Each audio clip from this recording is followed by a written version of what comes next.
What's up, everyone? Today's video, we're going to break down the new login reward champion, Guurda Bogbrew.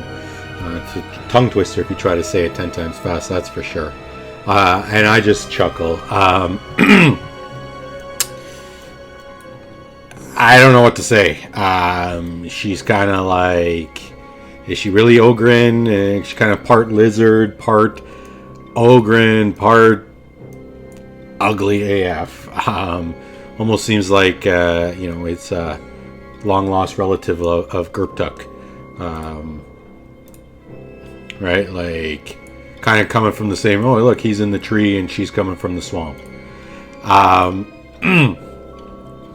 Definitely not a pretty sight.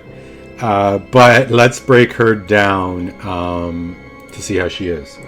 So. First of all, she's going to brew the mama, that's for sure. So if you're a mama, be careful. Attacks one enemy, 60% chance to debuff spread, taking one random debuff from the target and placing it on all enemies under weaken. Decreases the turn meter by 10% if they are not on any debuff. Now that's an A1 skill, which is pretty awesome if you think about it. Put counterattack on, ally attack, she's multiple hitting, she's multiple spreading. So as long as you have an AoE weaken, which today's 10 time has AoE weakens, or at least weaken as part of their kits, she's going to constantly be spreading a lot of stuff. So this could actually come in handy, especially on a counterattack. With multiple adds, I could see there being some good use in Hydra. We constantly spread those debuffs, especially on the heads we can't hit or we don't want to hit.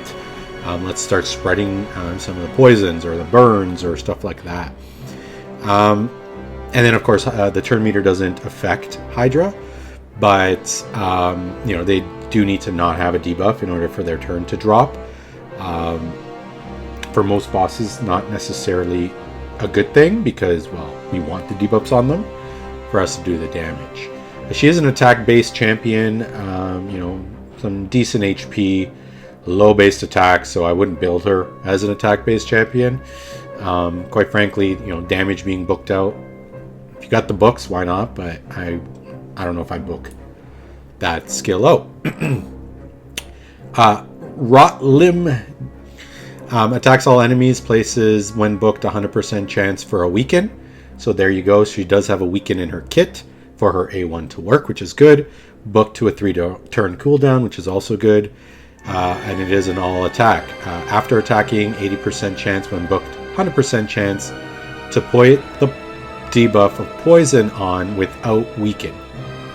The poisons cannot be buffed. So this skill we've seen a few times in champions where it's like, well, when we book it, it's going to be 100% chance, but if it doesn't land at 100%, then we're going to give you another 100% to put poisons up. It's like, well, for the first, if the weaken lands, then why? What's the second part of this skill actually doing for us, right? And so, it does say after attacking, 80% chance for 2 turns with all enemies without weaken. So it's not that if she fails to place the weaken, then you got a 100% chance. It is if they don't have weaken, then you can put poisons up. It's a little different. Pretty much renders this useless. Because at 100%, you're going to want to build accuracy so that poison can land, the debuff spread can land. So therefore, this weaken's pretty much landing. That kind of sucks. Even if a weaken is placed on them by somebody else, this skill reads they have to. If they don't have it on them, they're going to get the poison. So, kind of crappy there. 80 booked up to 100% chance at a 3-turn cooldown when booked of removing a random buff from an ally, and has an 80% chance booked to 100 to put 2 poisons debuffs on all enemies for 2 turns. Also removes 2 random debuffs from all allies. So this is a random cleanse, which is great. This is a a 1 random buff strip, which is good, and put 2 poisons on them, which is also great. So this skill alone, I think, is actually decent. Plus with the A1 that we're going to spread when they have weaken. So virtually this poison is kind of like that 3% chance that the weaken fails. Then you're going to put out poisons. Whatever. If you can get this booked, 3 books here, I think you're golden.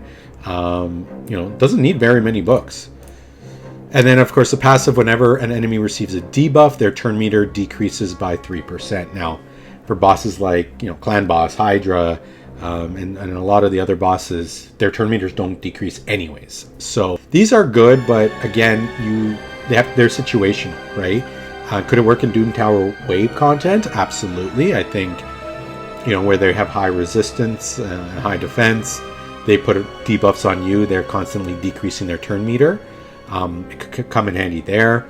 Also with the cleanse and the buff drop, this could also come in handy in Doom Tower content. Doom Tower Waves, along with the debuff spreading, is also very good.